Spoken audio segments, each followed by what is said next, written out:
This show is presented by Manscaped. Sign up for 20% off manscaped.com using the code DANGLE.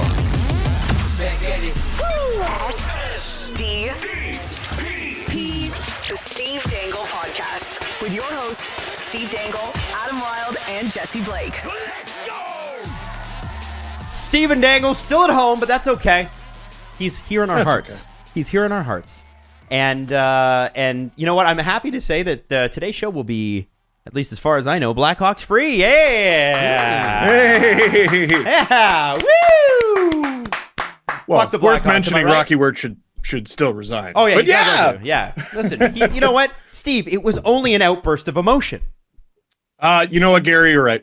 I know that we should start the show with Brad Marchand. I know that we should start the show with Marcus Foligno. We could talk about Tuukka Rask. We could talk about Austin Matthews and the potential head injury there. But what I really want to start with is Eric Engels. Friend of the show, Eric Engels. Here's the headline from last night. Canadiens management must intervene after another embarrassing loss. Now, intervene and do what? well, so this is what's interesting. And I wanted to, I figured it would start a good conversation because, by the way, SDPN Memes just posted a picture of Andrew looking sad and the Devils 7-1. Devils are not a good team. And I don't know why Devils fans, when I tweeted that, were like, hey, you're just mad that you haven't won cups lately. Yes, I am mad about that, but not because of you. They're bad. They're a bad team. They have injuries, but they're bad. But the Montreal Canadiens losing 7-1 to them, like, you at least want to be able to put up a fight against the worst teams, and Montreal just cannot. And Eric's basic point is, listen, Montreal Canadiens fans don't have to watch this.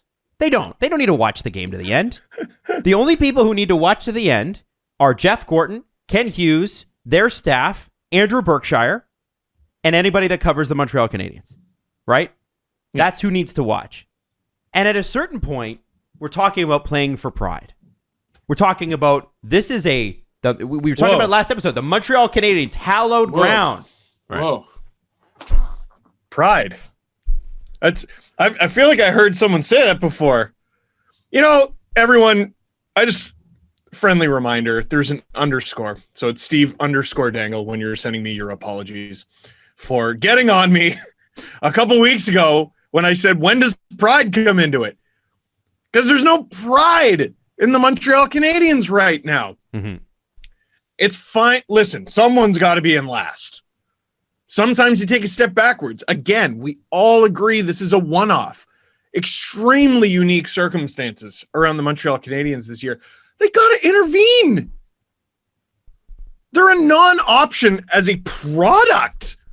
This can't happen. I 100% disagree. Why would you not? Why would you not want the number 1 overall draft pick, and why would you not want the best odds to get that? Because they're going to get Tim Murray'd, man. Right now, they are playing a goaltender who is not an NHL goaltender. Caden Primo was left in for all 7 goals last night. His save percentage on the year is an .867. His win-loss record is 1-6-1. He can't play in the NHL at this level right now with the team in front of him in every circumstance. So you continue to run him out.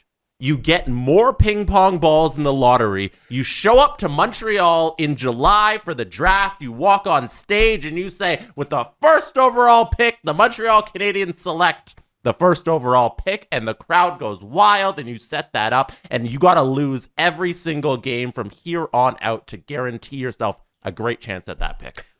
Yeah, but they're not games. They're not games, Jesse. They're just snuff films. Good. Dude, dating back to January 24th. Snuff films are very popular in some circles. Oh, boy. Listen. I don't know where to go with that. That is. Me neither. Brought it up. I tried.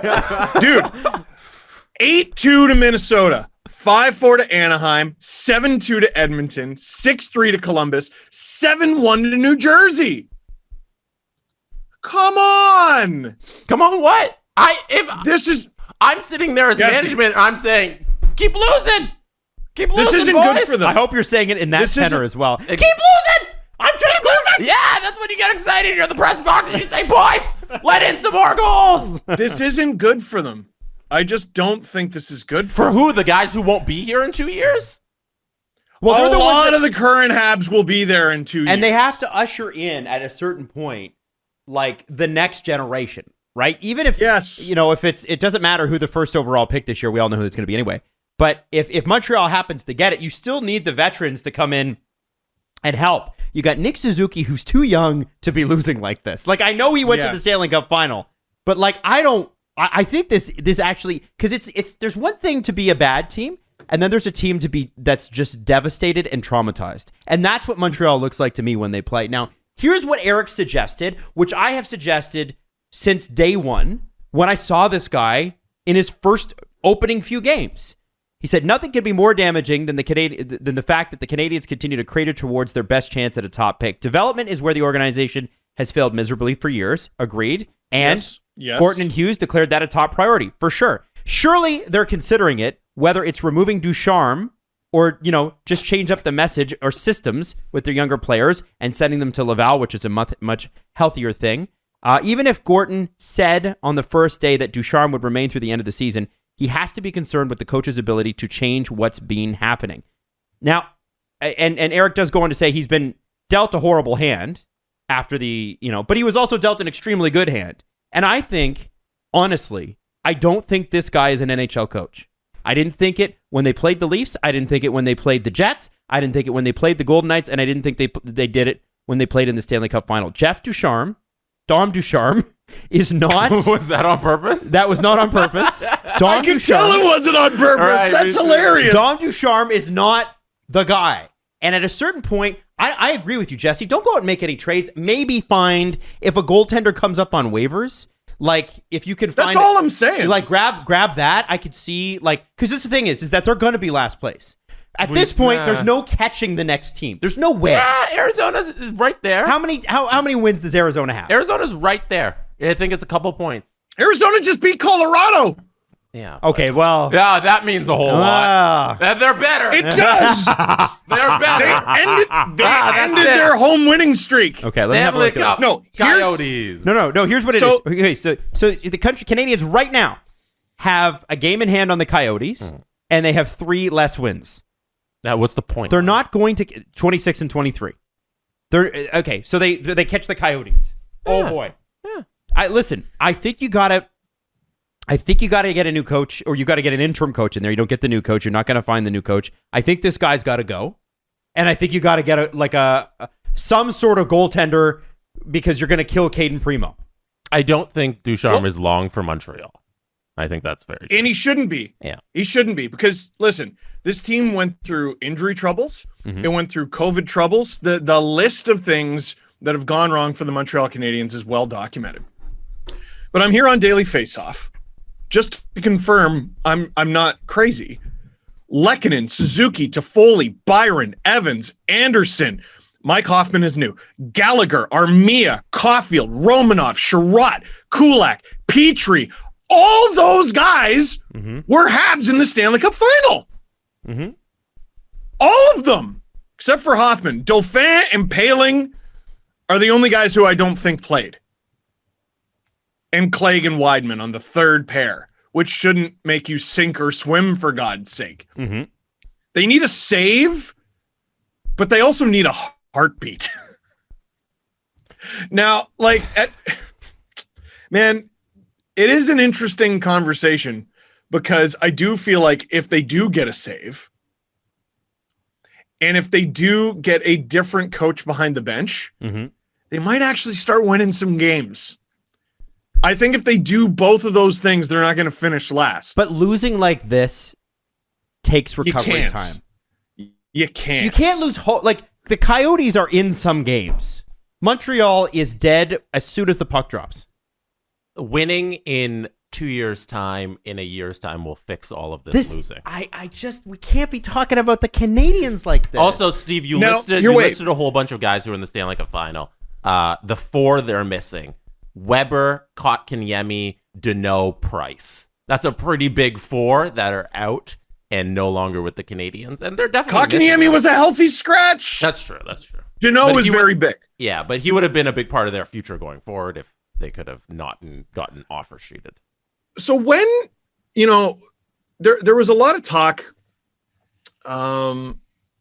think it was on 32 Thoughts heading into the season. You judge a general manager based on how they left the team, how the team does after they're gone. What are you about to say? You about to dump on Mr. Marky Burge? I mean, yeah, he didn't exactly. Did he leave it better than he found it? No, Not really. Yeah. Well, how could you say that? They got to the Cup final. Then what? No, Yeah. Then what? Carey Price got them in the Cup final. Marc Bergevin deserves exactly 0 credit for that, unless he. Oh, except for the boat anchor contract he signed him to. I'm sorry, but like Marc Bergevin, if I'm an LA Kings fan, I'm worried about that guy being in the room. He drafted Price, right? Oh no, no. That draft no. Price was 2007. I want But to say. Bergevin was there for 9 years. But he was in Chicago. Bergevin was in Chicago when Price was drafted. Oh wow. Okay. Remember because the reason I know that is Yeah. that the beach situation happened and the Akeem Aliu situation happened when Bergevin was in Chicago. Yeah, I didn't Oh, realize 10. Carey Price was drafted in 2007. Yeah, That's a long I time. Oh, think we that's- made it like 10 minutes. Draft year. Let me see. Is it 2007? 2005. 2005. And I And Pierre remember- McGuire thought it was a terrible pick. So this is a terrible idea. 5th overall pick. I'm Pierre. I think what it is here is like, listen, I get where you're coming from, Jesse. I totally get it. Me too. But when you watch the Canadians play, it's. Have you ever seen? You've seen like 5-year-olds play hockey, right? Mm-hmm. And 5-year-olds play. 5-year-olds It's playing like hockey. me and Steve playing hockey. Yeah, no, but Yeah. It's the equivalent. Yeah, What's- you've seen Jesse and I play. What's amazing about 5-year-olds playing hockey is you have all 10 skaters within the same square meter of each other. Wherever the puck is, that's where they go. And occasionally the puck squirts out and the entire move, like the entire bulge of people just follows it very, very slowly. That's how the Canadians play defense. They're confused. They're a complete mess. New Jersey had insane cycles last night. It was like, I was looking at it going, are you fucking serious? This is the Montreal Canadiens? The thing is, I don't even necessarily need them to win a game. But if they could lose 3-2, that'd be sweet. Be a hell of a lot better. 3-2 is too close to winning. All of a sudden it's 3-2, and then you squeaked out a shootout win, and then we got a couple points on the board, and we pass Arizona. Now you guys you're looking too close at the picture. Move back a little. Realize that losing right now is a good thing, and the draft pick and the draft capital, and you can sell off everything, lose more games, and you'll be good in the future in a couple of years. Dude, I'm looking at because the team that keeps getting brought up is the 16-17 Avalanche. Mm-hmm. And I'm looking at games like 40 through 50, to be fair, because this is roughly where the Habs are in the season. They didn't get their shit rocked every night. They lost. You know what's amazing? Games 40 to 50, they lost 40 to 48. But like they weren't getting blown out every single night. God, that team was bad. They were so bad. But they did eventually figure it out. I just think this team, the Avalanche from 16-17, had the pieces that Montreal just doesn't. And I should point out that at the time, I did not see that. I was calling for like Joe Sakic to be. I was like, man, maybe he's not that good at this. Yeah. But we have the power of hindsight. I'm trying to use that hindsight and look at the Montreal Canadiens, and I'm like, all right, who's their McKinnon? Who's their Rantanen? Suzuki. 15 goal, 40 points Suzuki. Who's their listen, Suzuki's sick. I know. I'm just trying to gear Habs fans a little. No, I know. Suzuki's great. Is he McKinnon? No. Caulfield's great. Is he Rantanen? No. Who is Landeskog then? Who's, Cale McCarr with the 4th overall pick? Like, holy smokes, a lot has to fall into place in order for you to be that. And I'm struggling to see it. All that to say, Kent Hughes has a lot of work to do. And the way they're losing right now is counterproductive. And it's February 9th. The season is going to end this year even later than it normally does. What are we talking? Mid-April? End of April? No, mid-April is when it usually ends. End of April? End of April. Yeah. It's only like 2 weeks off schedule. Guys, it's only 2.5 more months of this. It's not bad. Shane Wright's going to be great in a Canadiens jersey. That's all I'm saying. If they get Tim Murray here. This is going to be a great. Yeah, if it goes like Buffalo, then no. Oh, they fall to fourth. Like, forget everything I said. But if Shane Wright's in a Canadiens jersey, then all this means. Then you're right. All this then we're you're right. laughing. And like, I do worry a little bit about Caden Primo just because, like, I'm looking at his AHL numbers. He's fine. Yeah, he's fine. It's like there's Laval no is team. better. Yeah. Like, Well, yeah, because Laval is they're contenders this year, aren't they? Aren't they a very good team? yeah, and he's the best goalie on the team. You know, just looking at it. What is Montreal's goals against, and how close are they to like a goals against record? Oh boy. All right. You Here, know? let me check that out. Because like, if the narrative we're going with is that they keep getting blown out, is it historic? Because there's been so many times we look up and Andrew Berkshire is talking about a 7-goal game, an 8-goal game, and we're like, how does this keep happening? Okay, Well, NHL.com is a nightmare, but Oh, it is. they've So allowed bad. the most goals in the NHL with 179 versus 100 goals for. And what's the all-time record in goals against? Worse than that. Let me say this. No, we can't do all time because there were some, like in the 70s. The Capitals, there right. was some. Yeah. So yeah, just look at the all-time list and like give me a 2005 number. You know, the most recent number. Most goals against in NHL More history. As an aside, it would be so great if if NHL.com would just simply cater to the fans. No. NHL.com prides itself on not working. It's just the worst sometimes. Yeah. So this is why this conversation doesn't work. The record is the 74-75 Capitals. Well, yeah, this is what Jesse said. Don't use an expansion team and use something from 2005. Oh, okay. 2005 on. The record is 440. Yeah, that's- Well, they were That's stupid. There were like 10 goals a game back then. Yeah.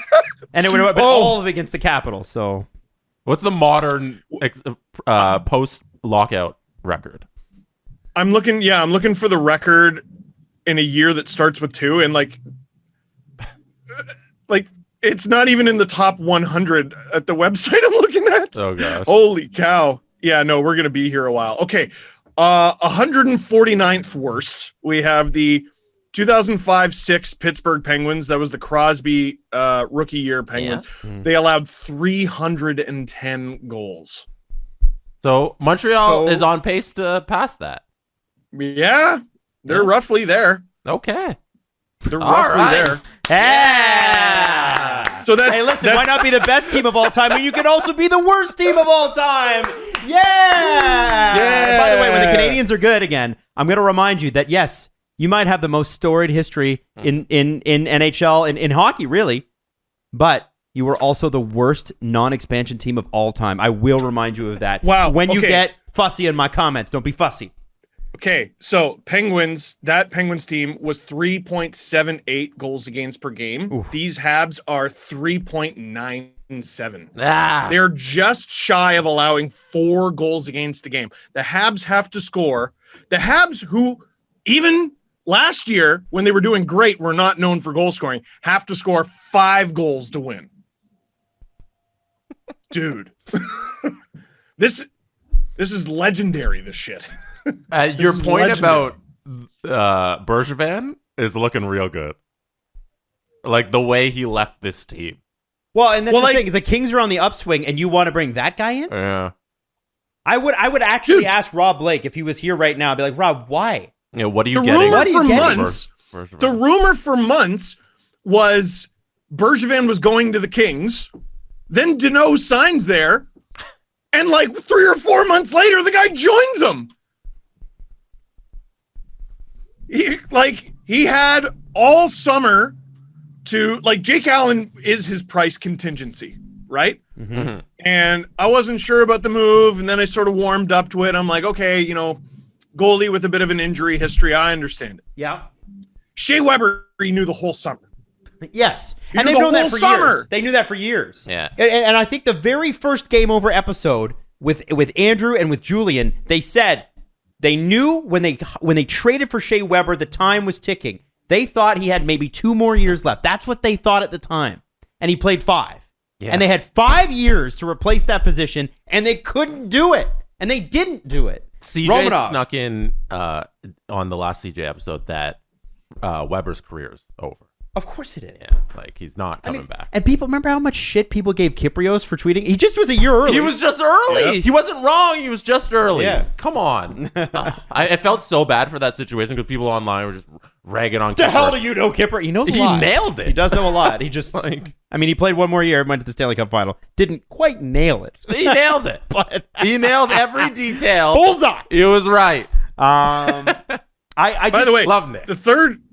the team who's third worst in goals against this year is the Devils, who they just lost 7-1 to. Yeah. That's the thing, right? It's not close. It's not that it was 7-1. It was 7-1 to the Devils. Yeah. If it's 3-2 to the They're Devils, also I don't hate second it. last in goals for. So here's what I'm going to ask. Promise me this. Once the season is over, I want a supercut, part 2, but like all of them together, of Andrew introducing Game Over Montreal and Julian, because Julian's been doing it while Andrew's been doing Game Over International. That's right. I want every Habs lose 6 to whatever the score is. I want a supercut of that, and I want that on TikTok. 65 times. Yes, it's gonna be. I don't even know if you could fit that into a minute, because it if it's an Instagram reel, it has to be 30 Yeah, I don't seconds. think anybody's watching 3 I'm minutes. I'm watching that. I think We're doing a supercut. I think the 10-second Call the one social we got, team. I don't know. I think the one we got is pretty good. If guys, from personal experience, if you make a super cut of you suffering, people will watch it. Yeah.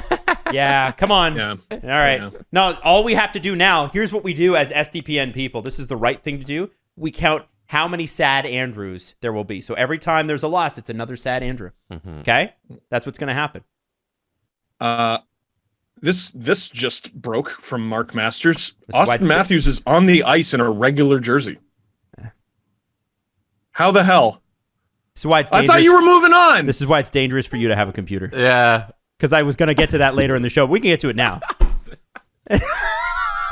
What happened? You sad? I'm just teasing you. Sad. So here's what Sheldon. Adam is the dad who never pulls over for McDonald's. That's Listen, so if I true. don't give you a hard What about time. Nuggets? And Adam goes, "Fuck your Nuggets. I have a plan to take us to Freshie." And I'm like, "I don't want Freshie. I want McDonald's, Dad. You're going to It's get not a the pita. same." You're going to get a pita with dry rice. God damn it. Okay, so here's no, Steve, I'm totally giving you a hard time. It If really doesn't matter. Everly asked to go to McDonald's No, on the way you're home, right. what's your response? No. I for sure. Here's the thing: is that Everly now has Natalie on her side, who is also a big fan of chicken nuggets. So I get outvoted. She's right. What if Everly doesn't need chicken nuggets today? What are you telling her? If she doesn't, She does. Yeah. dude. She's like, she had chicken nuggets last night. I say that the McDonald's is closed because she's young enough to believe. Oh, that's So good. here's what I tell her. I also tell her when she asks for the Wiggles, I tell her they're on vacation right now. Oh. Adam's, yeah. Adam's got it. Yeah, no, they're on vacation. They're on vacation, but Taylor Swift's working. Or my mom says, "Oh, the Wiggles aren't on right now." Oh. Even though everything's on demand. Yeah. So- Also, we need to talk Yeah, about does that Blippi. work with kids today? Yeah, I it don't does. know. Well, with a 2.5-year-old, They it don't does. know what Spotify Listen, is. I got about 6 more months before that stops working, so I'm gonna just enjoy it while I can. Steve, Also- I am giving you a hard time, Steve, because if I don't, then I'm not doing my job, right? No. I have to do my damn job. Blippi. Fine. Oh, What God. about Blippi? Are we? That's one I think we should save for later in the Let's show. save that for later in the show. So we're teasing Blippi. We're teasing Blippi. So after Leafs practice yesterday, or the Leafs avails, Sheldon Keefe told the media that Austin Matthews came in and that it didn't seem like maybe the head injury was as bad as they thought. He said it was a good day. And he said, but obviously with these situations, you have to monitor them. And he said if he's feeling okay tomorrow, then he'll be back on the ice practicing. And Steve obviously has that. I mean, Listen, it was so great to see Mitch Marner score those 2 goals. It was so great. That game was a great game. It really was. And a real test. I mean, listen, the one thing I have to say about watching the Leafs against Carolina is they played up to Carolina. Because if I'm a betting man, Carolina's a better team overall. They played better. They're, I think Sheldon Keefe even said that. He was like, they set the table for the league. So for the Leafs to take them to overtime and win, listen, in a 7-game series, maybe that doesn't go your way every time. That was a great test and I think success. But when that Marner goal went in, tell me if you were the same. I was still like, okay, but what about Austin Matthews? Doesn't it feel a little bit heavy? I felt a little heavy. I was like, please, God, just be okay. Can't we have the overtime win and our stars healthy? You know what? that was kind of for me, that was actually a win with no conditions. Because the show must go on. And unfortunately, we got a hard lesson in that game 1 last year against Montreal. John Tavares got hurt, and that game went on. It's kind of amazing. It was only a 1-goal loss, right? Sort of by the skin of their teeth. Best player goes down, show goes on. Mm-hmm. You got to win. Hard fought game all night. You can't fold when something like that happens, because something like that happens all the time in hockey. It's not even the first time we've seen something like that specifically happen. So when Marner scored, I'm not going to lie, I lost it. Like that was about as much fun as I've had watching a Leaf game this season. And dude, Mitch Marner's found his game. What a problem. I love it. And I loved his quote. Not all his, the reason pucks are going in for him is his looks aren't as clean. What does that mean? So much. Extrapolate. I got so the Leafs get like 40 plus shots on Igor Shesterkin. It's like game 6 of the season. And everyone's like, Steve, they got goalied. They got goalied. And I'm like, Shesterkin made like 2 good saves tonight. Yeah. And people got on me. Shot to the chest, right? Yeah. And like part of that is elite positioning. He's, a solid contender for Vezina. Some are even saying Hart. But it didn't look like the Leafs had many quality scoring opportunities in that game. And Sheldon Keefe, after that game, said, we had a lot of clean looks, too clean.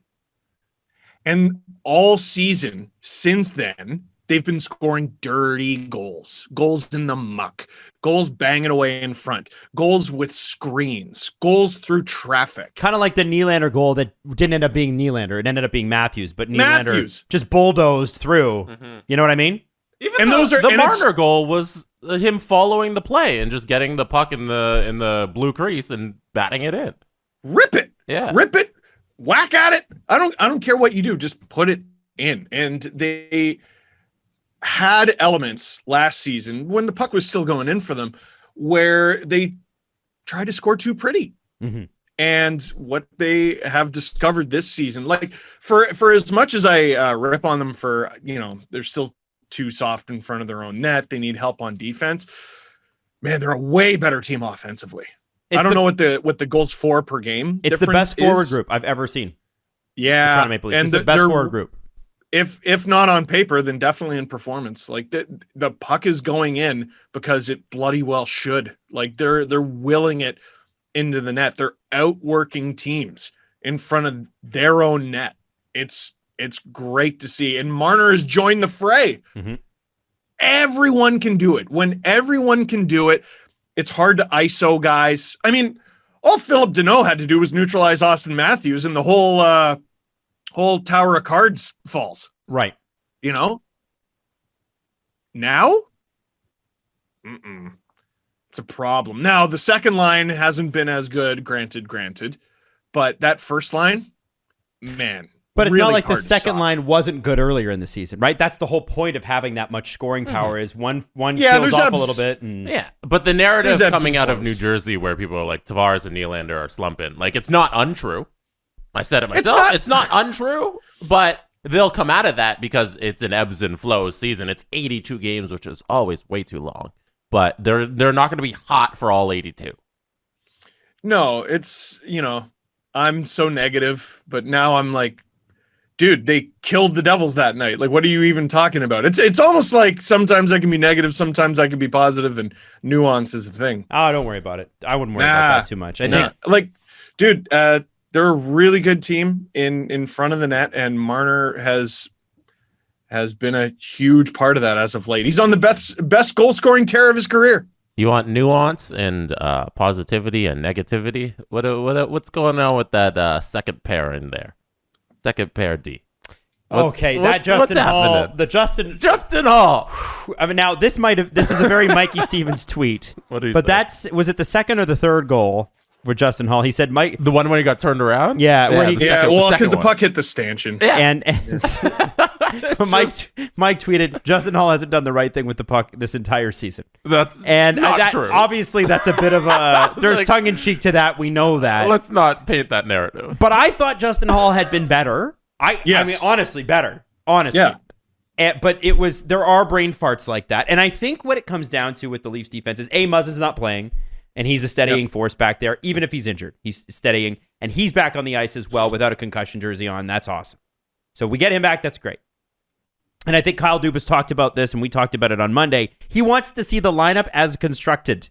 Please, God, put my best players in the lineup all at the same time. Kyle needs to get away from that. Okay. It's hockey. Jesse's 1,000% right. You don't get I have that. no sympathy for him. No sympathy for him. That's a luxury. I don't think he's looking for sympathy. Hey, ask Tampa how it went all 82 games without Kucherov. Like, they want to see the lineup as constructed. You put together a lineup on Cap Friendly and Daily Faceoff. You don't get that lineup on the ice because injuries happen. You're playing on knife shoes. Yeah, that's fair. I don't care if he's not looking for sympathy. It's concerning to me he would even say that.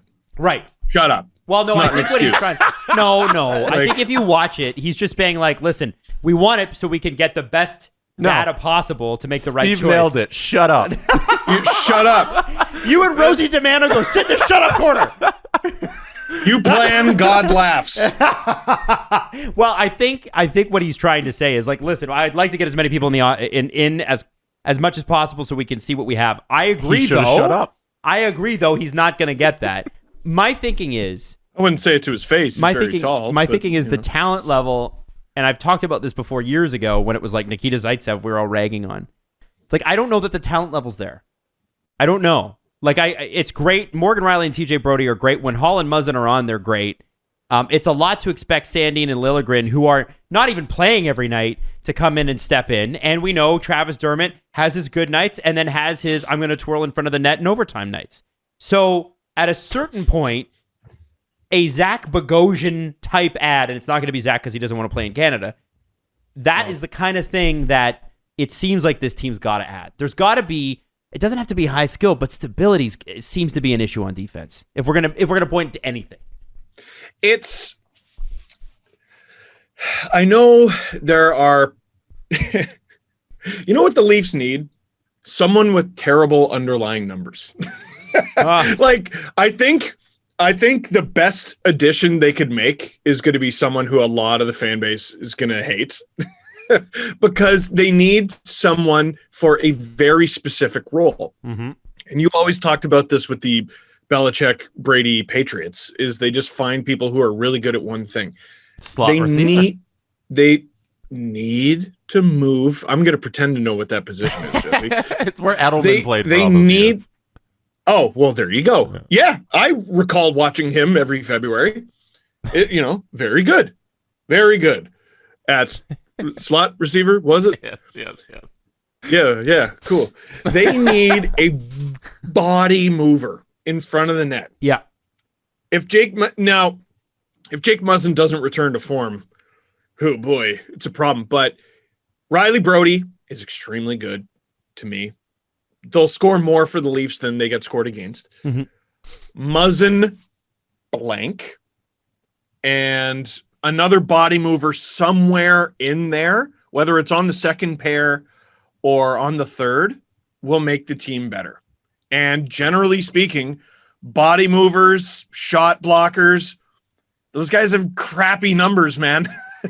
They generally speaking, they're on the ice getting hemmed in and getting blasted away by the other team's best offenses.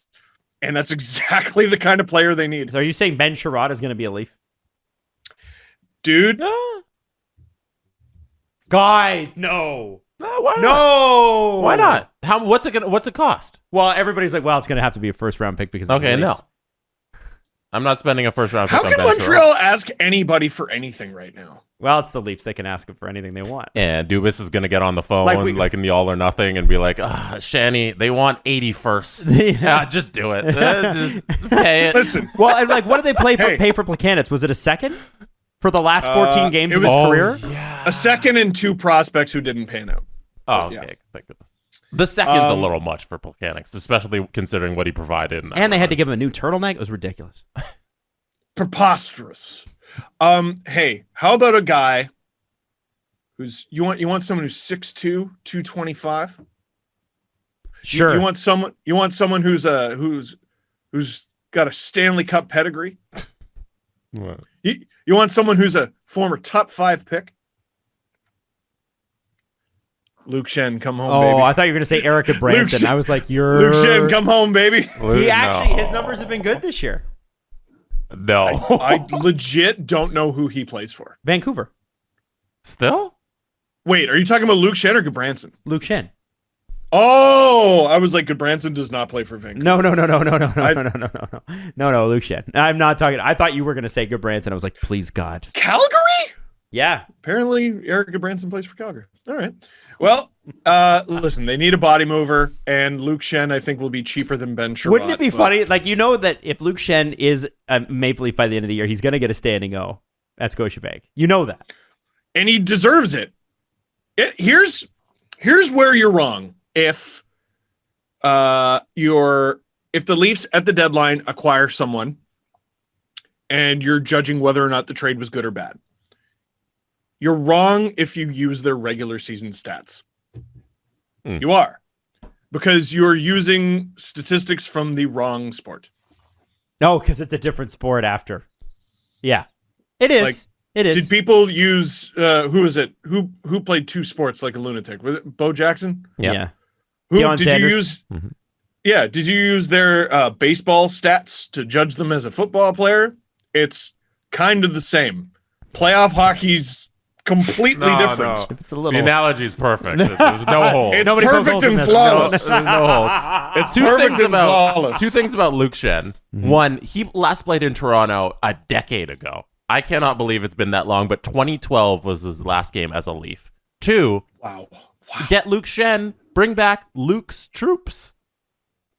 Do it. Bring it back. Why not? Do it. Luke's troops. It was Luke's troops and then Loop's troops for Loophole, and then it was Leaf's troops, and then they just didn't. Now they just honor somebody every Yeah, time. now we just stand and clap. We just stand and clap. Stand and clap. He played 8 games as a member of your Toronto Maple Leafs. Man, they've been digging deep. Yeah, good, dude. Christian Hansen more than once. Like, I don't even think he lives here. Like, they flew him in. Yeah. Listen, Christian, we really need you to come and put the jacket on the person. Can you do that? Sure. Yeah, no problem. Let me just take that time off work. I think. Come on. Am I crazy? What's next? You're not crazy. You're just rude. So anyway, great to see Matthews back. Definitely very interesting going into the trade deadline, and obviously the CJ show is going to be the go-to with all the cool rumors.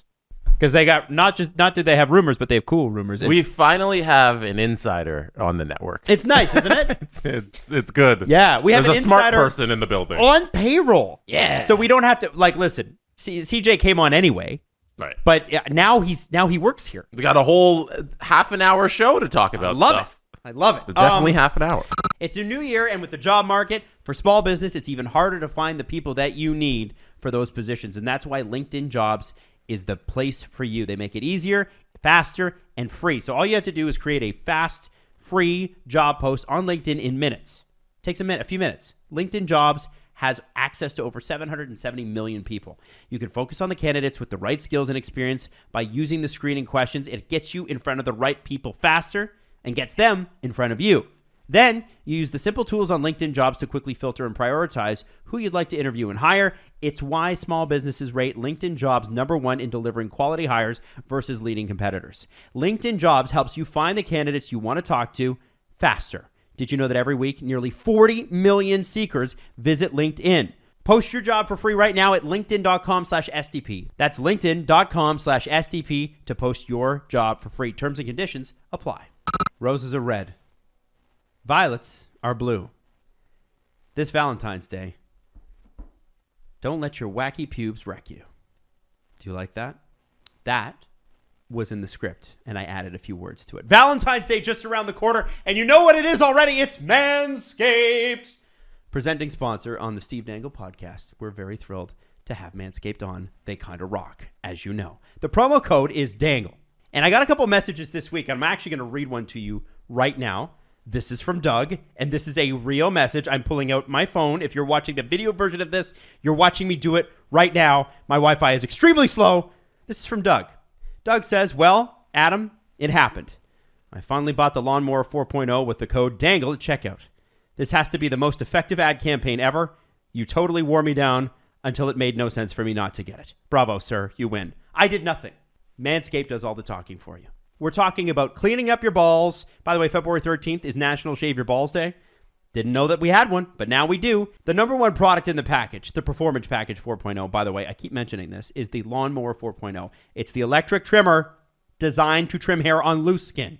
Every other trimmer of hair is supposed to be on skin like what's on your face or like what's on your head. It's pulled back. Well, we know your balls are not. So it avoids and reduces cuts and nicks to your delicate balls. It even has a 4,000K LED spotlight, so you can shave anywhere your heart desires and you can see, and it's waterproof too. Now, you know that all you have to do to get 20% off and free shipping is use the code DANGLE at manscaped.com. So use that code DANGLE. That's 20% off with free shipping at manscaped.com. Use the code DANGLE, join Cupid, and shoot your arrow with Manscaped this Valentine's Day. Hey, listen, growing up, cereal is one of the best parts about being a kid. Until we realized how full of sugar and how bad it was for us. Yay! Now listen, we're all trying to eat better, but healthy breakfasts don't have to be boring. Magic Spoon is here to save your taste buds. Without all the bad stuff, though. Like I said, midnight snack right before bed, this is the cereal for you. We're talking about cutting down on carbs, sugar, unhealthy stuff. And obviously, I think it's important that you know the flavors first. And then I'm going to tell you what's good about all the flavors. So the flavors are cocoa, fruity frosted, peanut butter, blueberry, cinnamon, cookies and cream, and maple waffle. Oh, now, here's the good stuff about all those flavors. 0 grams of sugar, 13 to 14 grams of protein, and only 4 net grams of carbs each serving. That's only 140 calories per serving. It is keto-friendly, gluten-free, grain-free, soy-free, carb low. It's carb low. You got to have some carbs. There's nothing wrong with that. So here's the deal. We need you to join us at magicspoon.com/STP to grab a custom bundle of cereal, and you can try it today. And be sure to use that promo code SDP at checkout to save $5 off your order. And Magic Spoon is so confident you're going to like this product, it's backed by a 100% happiness guarantee. Not even your family could give you that. So if you don't like it for any reason, they'll refund your money, no questions asked. Remember, your next delicious bowl of guilt-free cereal, magicspoon.com/SDP. Use that promo code SDP to save $5 off. Thank you for using Magic Spoon. So Brad Marchand. Brad Marchand. Brady Marchand tried to punch Tristan Jarry in the head and then hit him with a stick. Did successfully. He clipped him, right? Yeah. Okay. Yeah. So listen, I'm new at this hockey thing, but from what I have surmised, we don't take kindly to goalies being punched in the head. Players, we're fine with it, but goalies, that tends to elicit a different reaction. And according to Pierre LeBrun this morning, he has been offered an in-person hearing, meaning in Zoom, I believe. I don't think they do the in-person anymore. And that means it could be north of 5 games, but it doesn't necessarily have to be. What do you think about the play? What do you think started it? And if you're Boston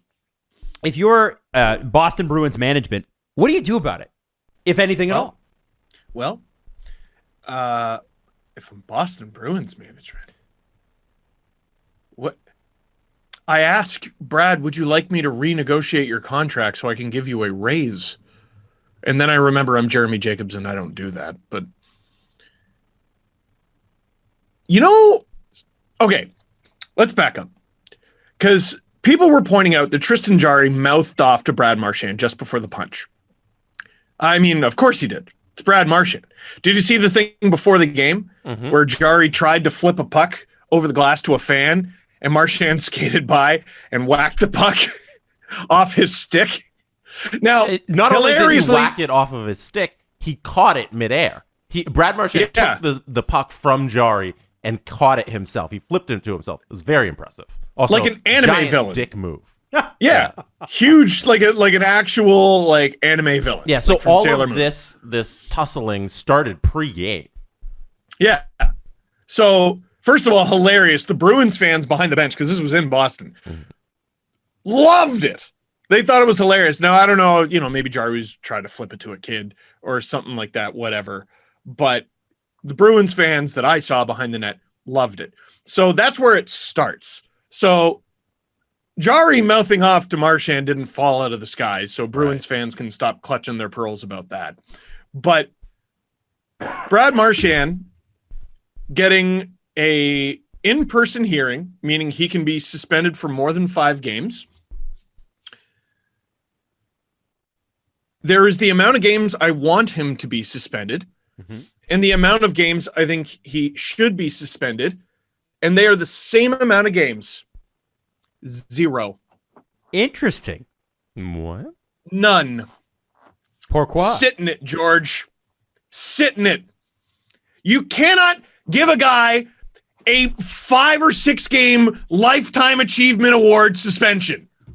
You did not adequately punish this guy ever for anything.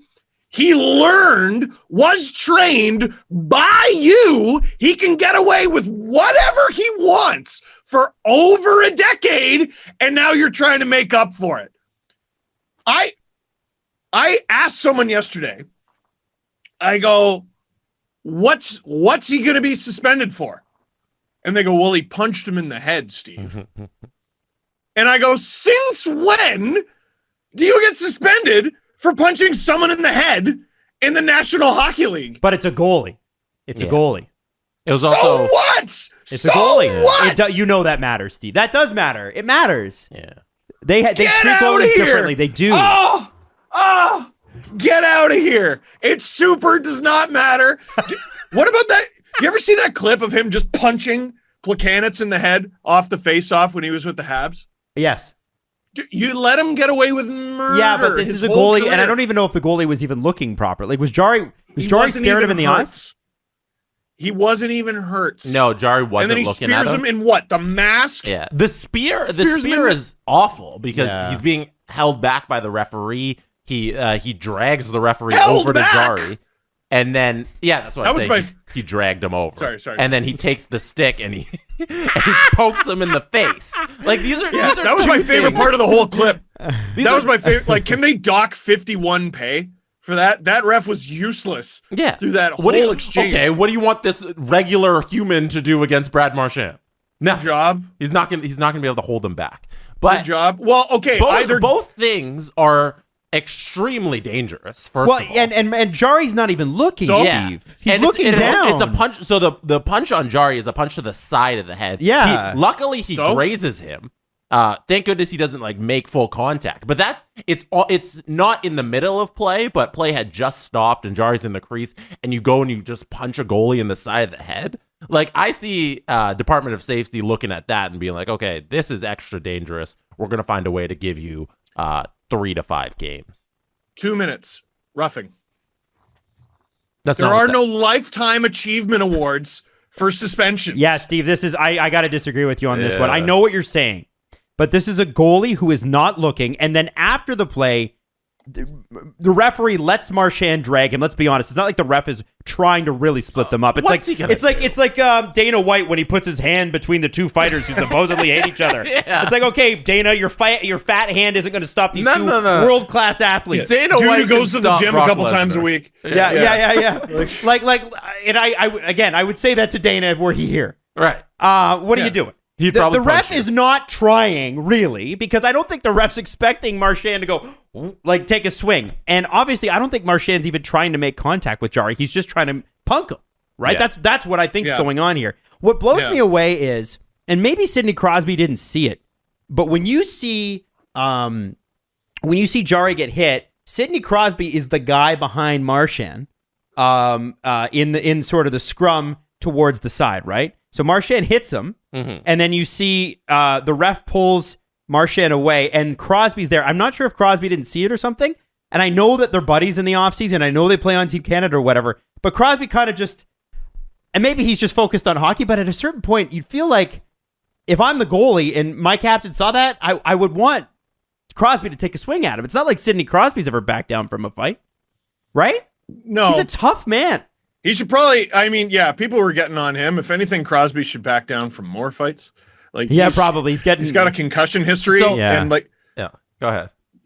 Well, okay, we don't like that he speared Jarry in the mask. And by the way, Penguins fans, this is not how I think things should be. So relax. No, Steve hates Pittsburgh.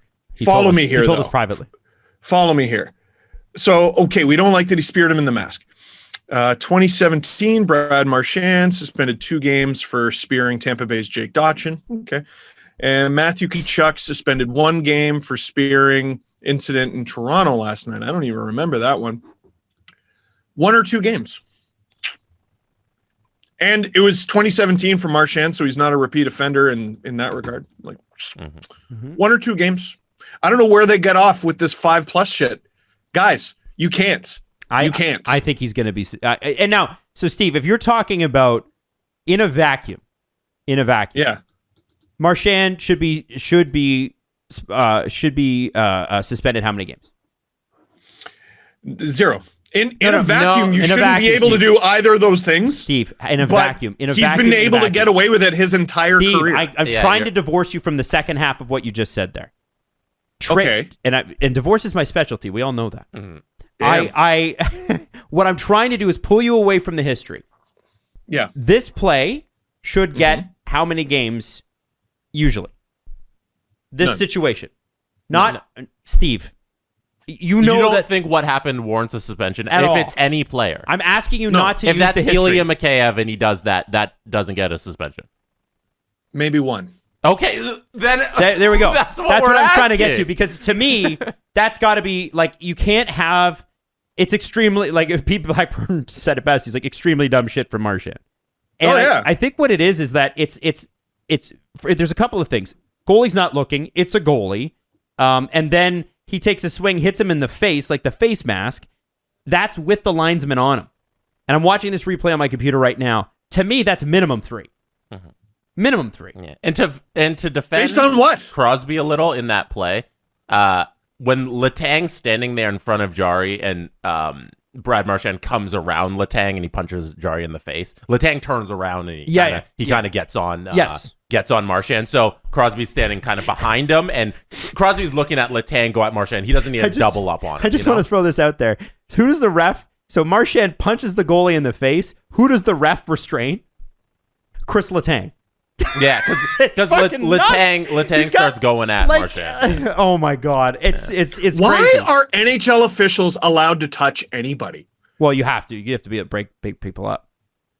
You have to. They make almost every situation they get physically involved in worse. That's not true. Well, that's absolutely true. What are you talking about? It's absolutely true. Oh no, just let them go. Well, no, I think they made this one worse. I made agree. this one worse. I don't think they helped this one. I'm with you. Well, this one, Brad Marchand is the one who made it worse. Yeah. All right. Well, we'll drag the guy and speared another player in the face. We'll keep a running list for the rest of this season, and I bet they make most of them worse. And you know what, Steve? Maybe you're right about that. I haven't really paid enough attention to know. But what I want to say is this.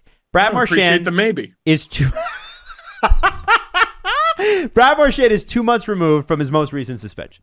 That's Matt Larkin, Hockey News. Yeah, he was suspended earlier this year, right? So he's now a repeat offender. So I said 3 games just for that play in a vacuum without the NHL's sordid history of trying to suspend people and not doing the right thing. I think you're looking maybe 4.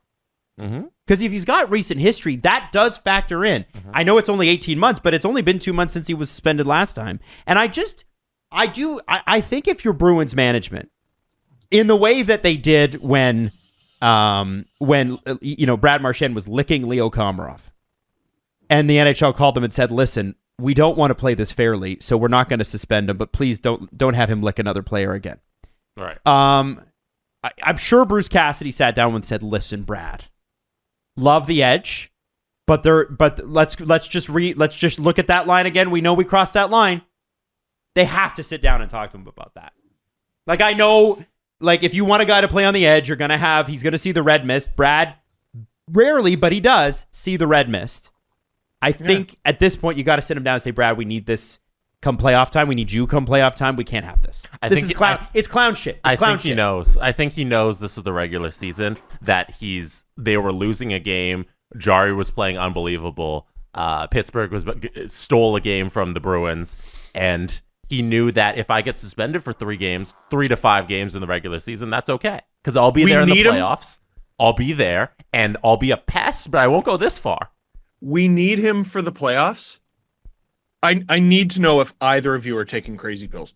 You think Brad Marchand would be suspended for that in the playoffs? I just said he knew what he was doing. He wouldn't be suspended in the playoffs. Steve, Exactly. I think he gets suspended for punching a goalie in the head when he's not looking at you. But he wouldn't do that in the And playoffs. you think he'd be suspended for that in the playoffs? I do think you'd be suspended for that in the playoffs. Yeah, I do. You're out of your mind. You're out of your mind. I think Brad Marchand knows the Adam, line, and he wouldn't cross that line if it was the playoffs. He's too good at that. Yeah, Adam, I'm driving you to the crazy place. I think I think punching a goalie in the head when he's defenseless is probably a suspension. I don't know what you're arguing. That has to be. That has to be. It feels like it has to be.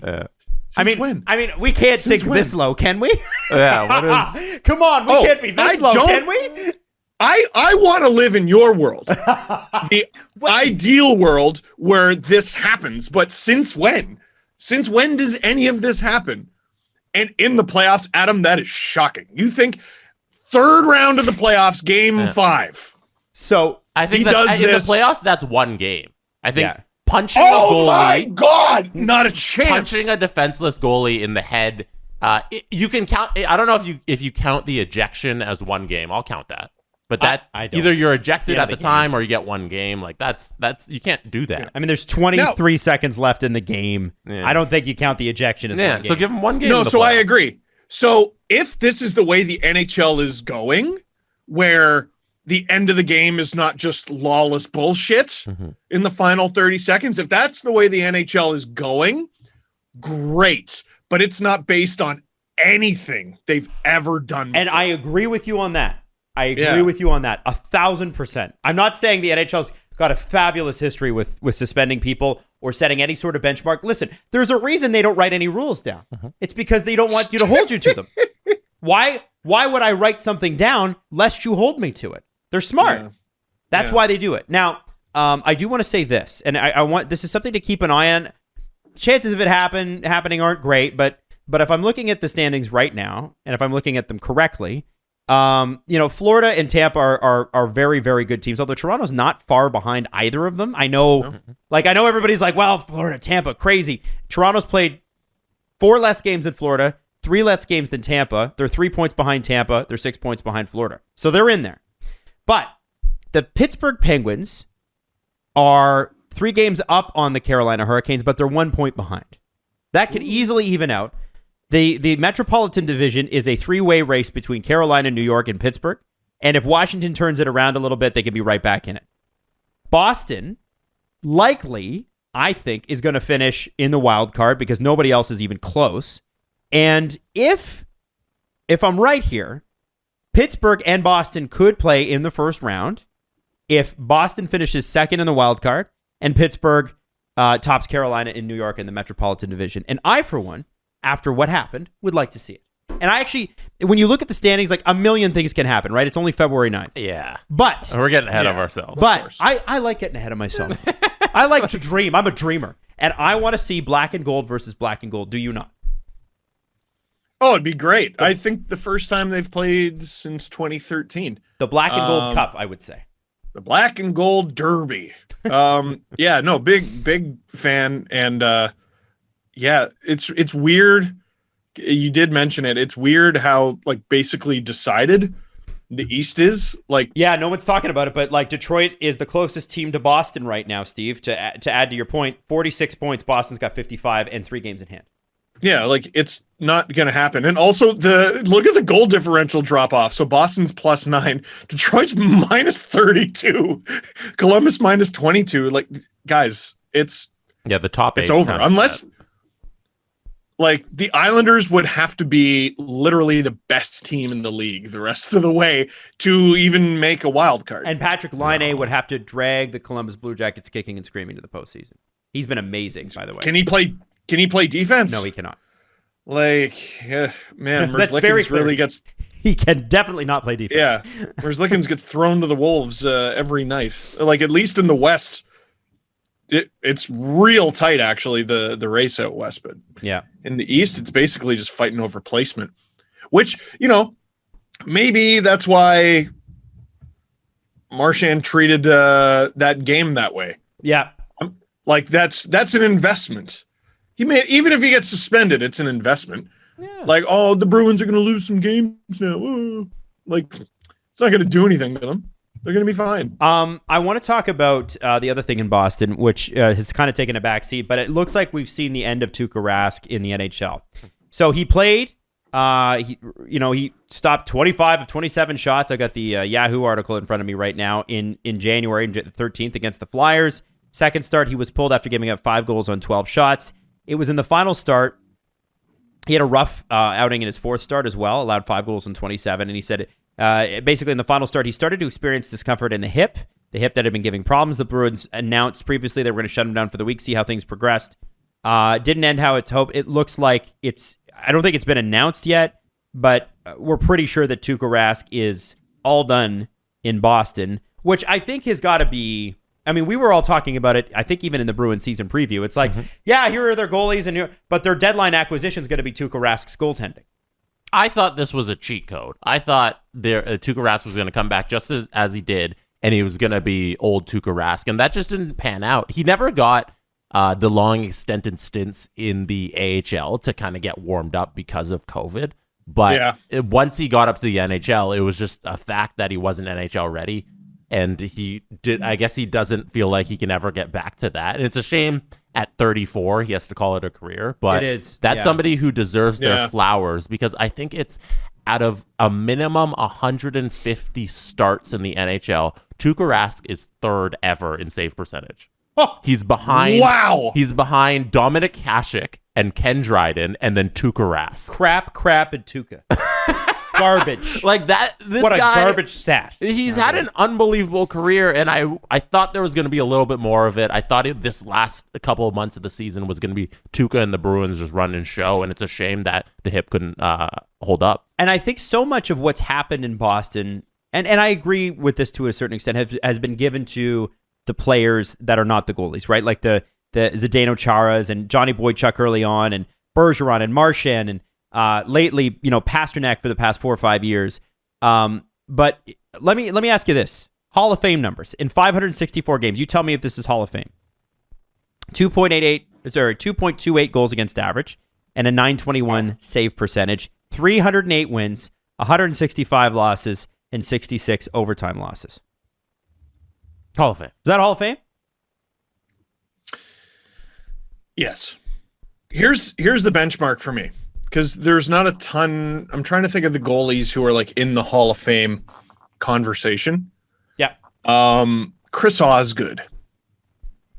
It's debatable because he was on good teams, and I think that's what people really give him a hard time for, right? He was on good teams. He was on good teams. He did win a cup with Detroit. He was the starter for 2 of them. Yeah. Rask has a cup. In terms of team resume, Osgood has him beat.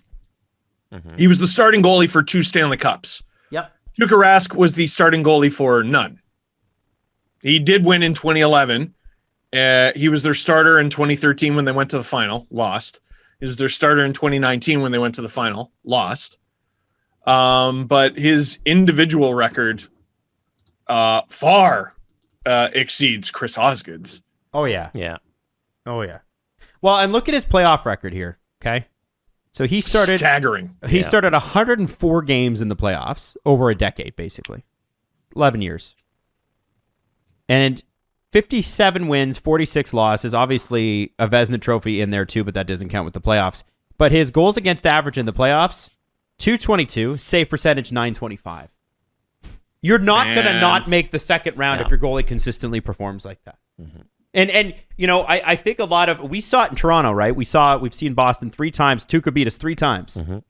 And the difference in a lot of those series, and people don't like to talk about it, and we get upset when we talk about it, the 13-14 Leafs did not belong there.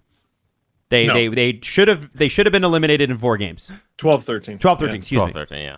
48 games even helped. The 2 Babcock teams that took the Bruins to 7 games, had 2 of those losses in each series be Freddie Anderson just wasn't alive.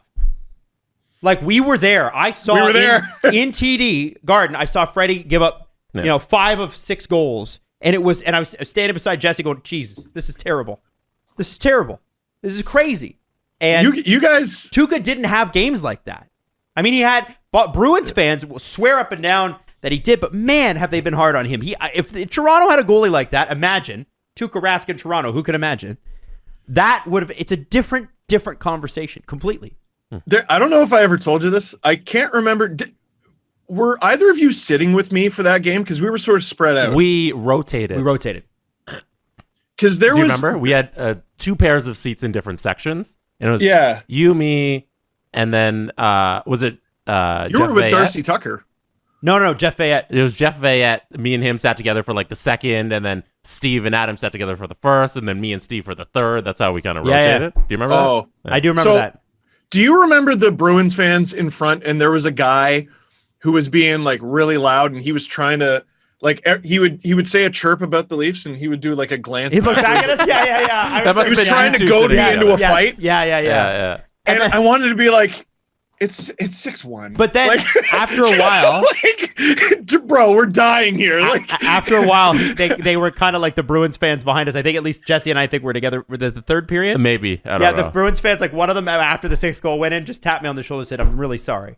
Like they were so nice. Like they were so nice. One of them, the guy behind me, I'm pretty sure bought me a beer. Oh, that's cool. Like I love Boston. And I love Bruins fans. I wish they didn't cheer for the Bruins. So there's another arena. We were talking about this with the Habs, and maybe I want to go to more arenas. I've seen a lot. I've been blessed to see hockey games in a ton of different arenas, but I want to go to more. I have to tell you, Boston gave me the same warm fuzzies that Montreal did. Yeah, and I saw the Leafs lose 6-2 in the playoffs, and I still left Boston TD Garden going, my God, what a blast. This was amazing. Did they ever fix the seat fiasco where there was no leg room? I bet Jeremy Jacobs just told him to suck it up. Yeah, do you remember we talked about that on the show where they shortened the leg room because they wanted to add like 5,000 seats or something like that? Oh, they weren't even wide. The chairs got narrower. Yeah, and now nobody could fit in them. Ooh, yeah. Like the average person. Yes. I don't know if they ever fixed that. I don't know. I don't think we've been there since that renovation happened, but no, we haven't. I'd say my 2 favorite non-Scotiabank arenas to watch hockey, probably Boston and Montreal. Yeah, Edmonton's really nice. I haven't been to the new one. Rexall. I went to it's gorgeous. No, what was it called? What was it called before? Corral? No, that was Ottawa. What was the Edmonton? I went to the original Edmonton arena. I don't remember. When Rexall. No, Rexall's the one now. It's not Rexall. Isn't it Rogers now? Oh, yeah. Maybe the old one is Rexall. So Rexall was the one I went to. The new one's Rogers Place. No, Rogers Place is that one Rogers Vancouver? Arena is Vancouver. Rogers Place is Edmonton. Yeah. Rexall's the old one. You are correct. So I went and saw Taylor Swift in Rexall. Oh.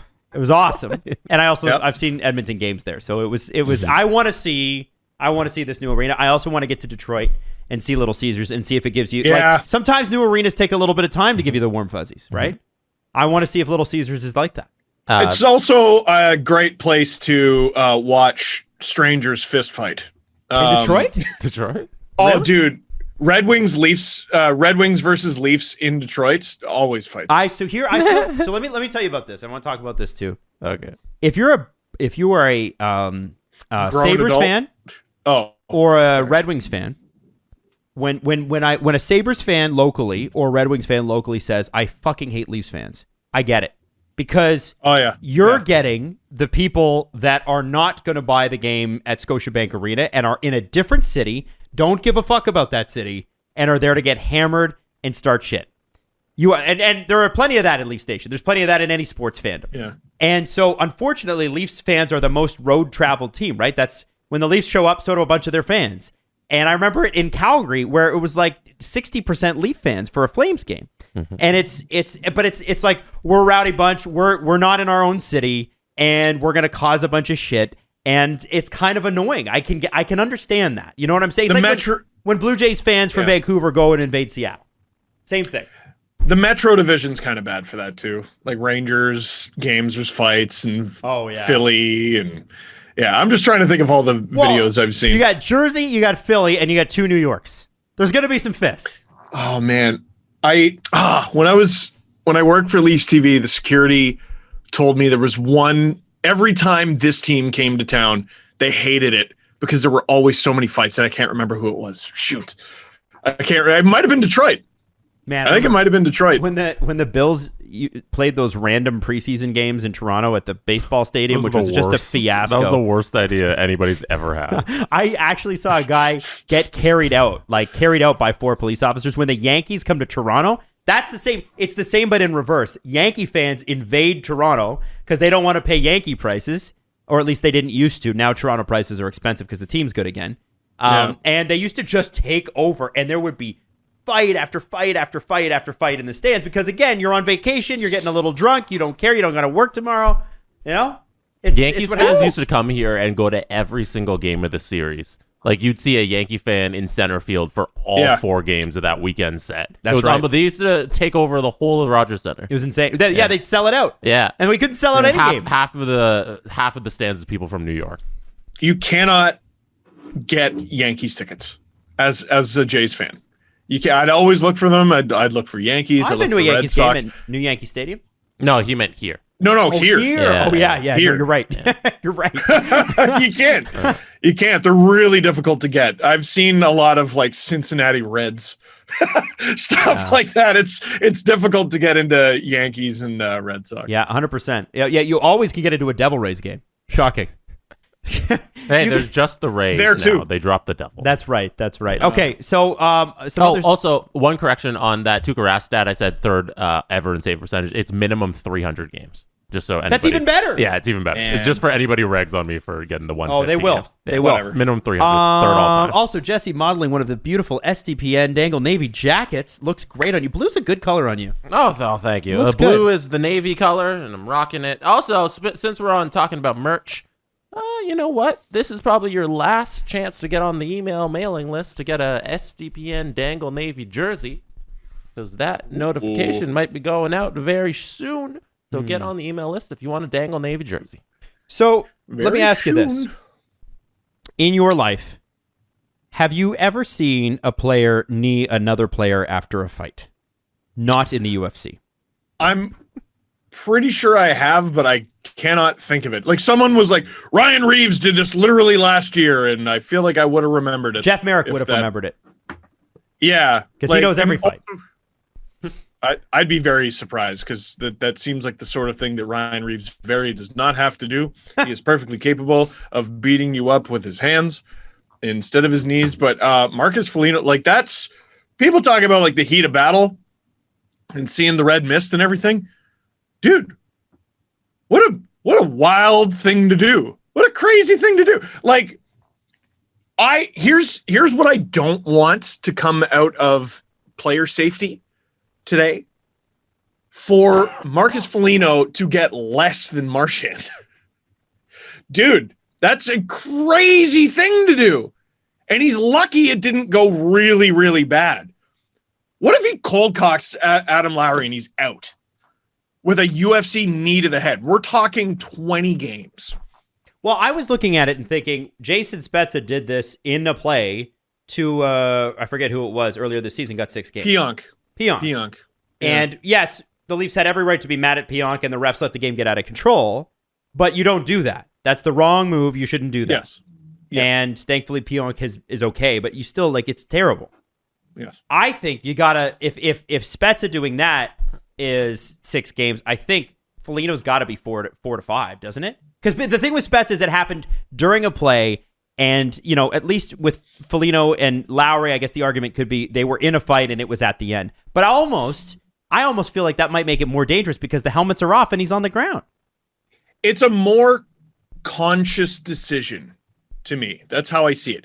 Spezza was going for a hit that was probably going to be bad, and it was out of retaliation and it was out of vengeance.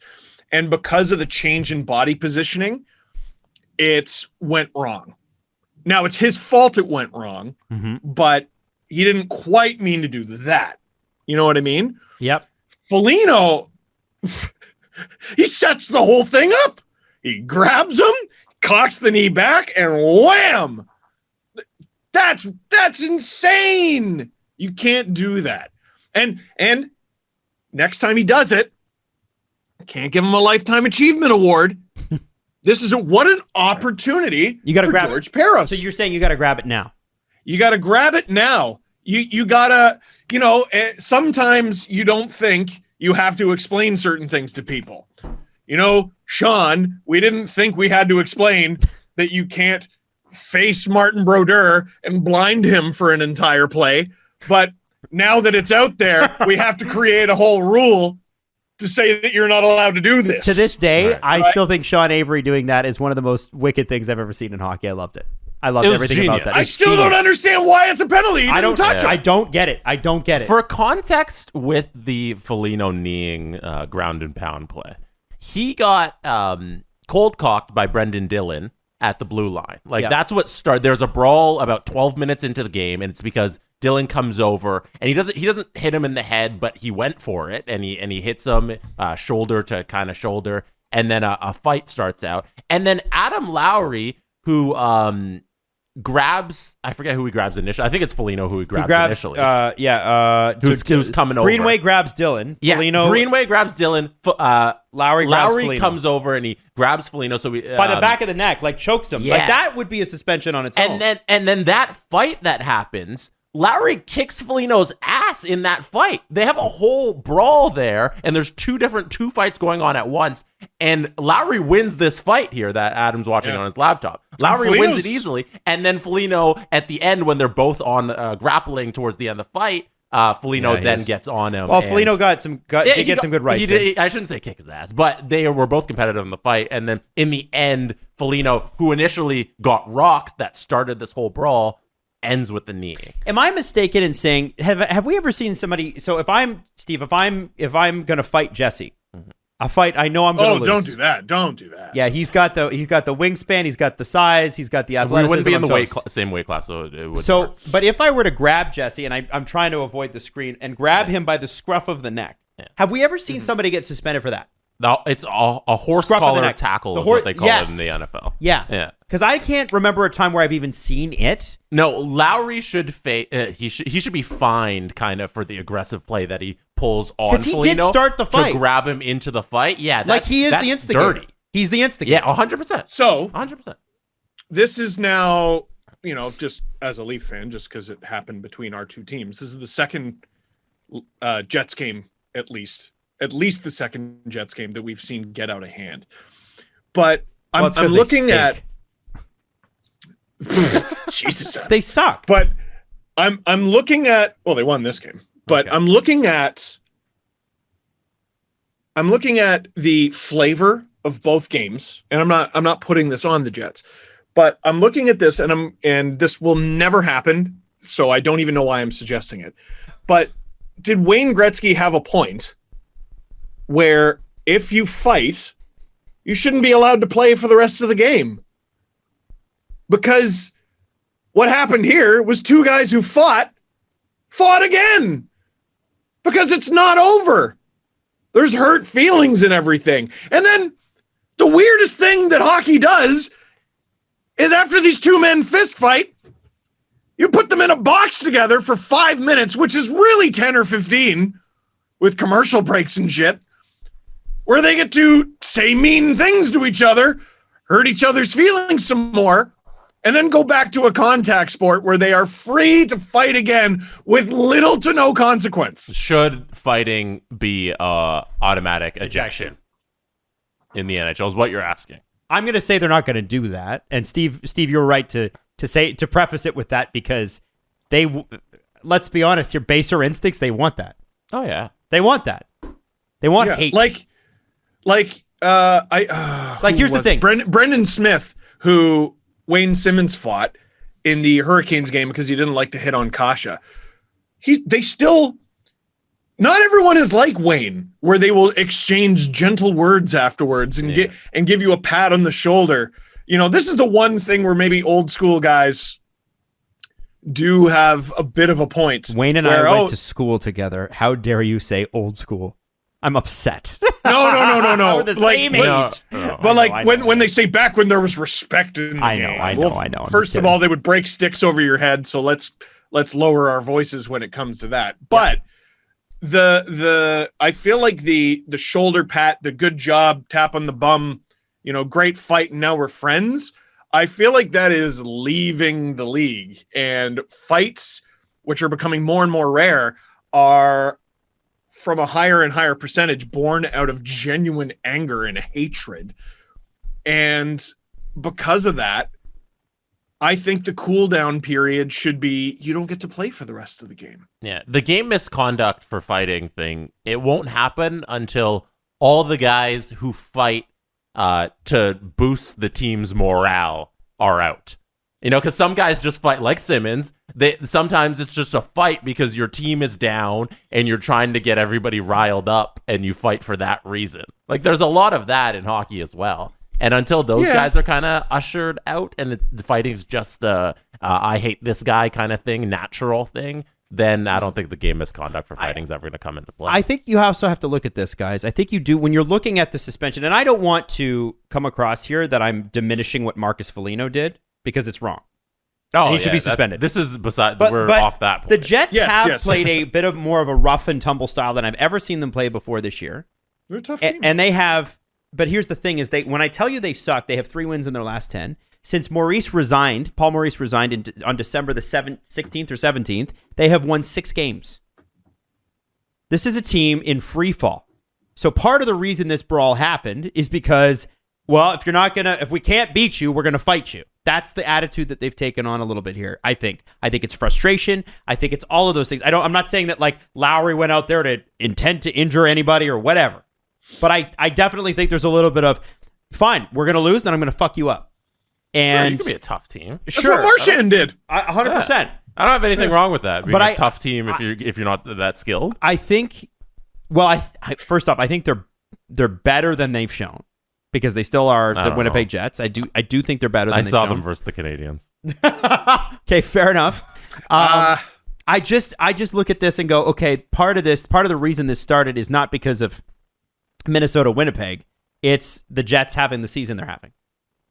And the Jets, to me, have the makeup of a ho-hum regular season team that could make noise in the playoffs if they make it. If they can ride Connor Hellebuck's back all the way to it. Yeah. There's too much in the way. Like, look at the log jam in that middle pack of the Western Conference. Yeah. They're not. I don't think they're squeaking over. No, they're not. Edmonton, They're not. Vancouver. It's no. Yeah. What is it, San Jose, Edmonton, Dallas. Although let me throw this at you. They have played some of the least amount of games of anybody in the conference.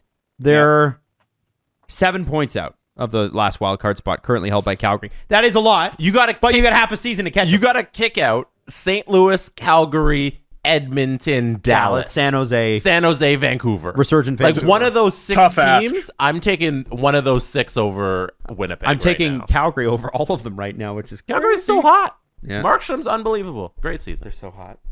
They're NHL's hottest team.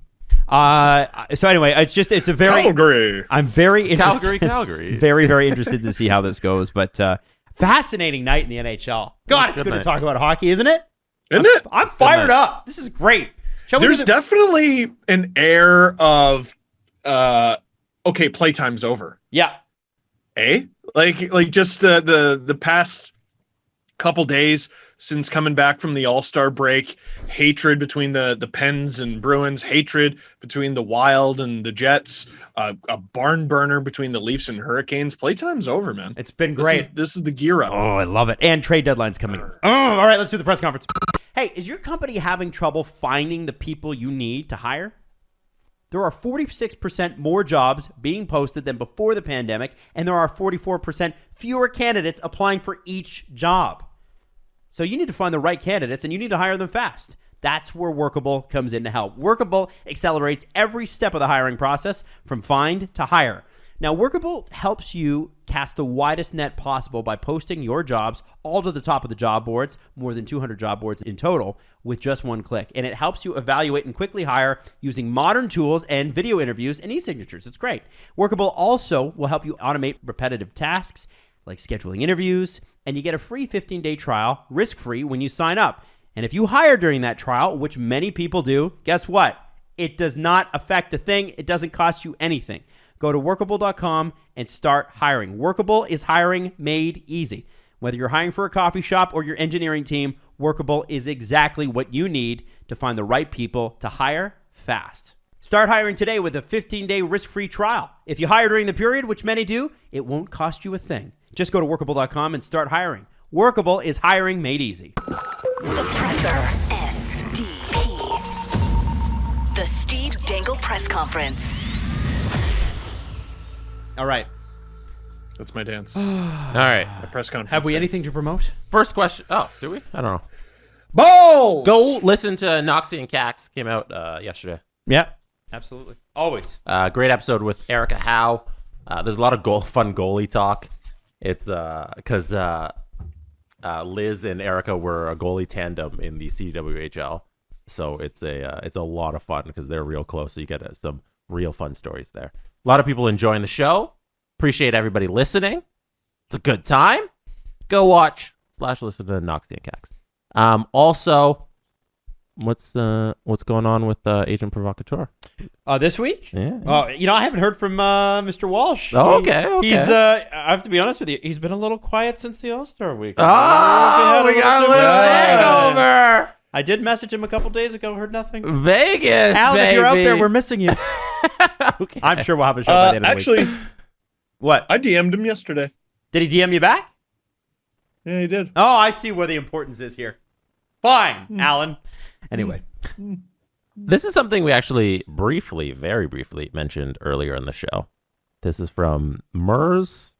Oh, Mers for Vesna is kind of the nickname they were going for. What do you guys think the Blue Jackets will do with Patrik Laine's expiring contract? Do you have any thoughts on how the PLD contract will compare? Thanks, Jackets fan.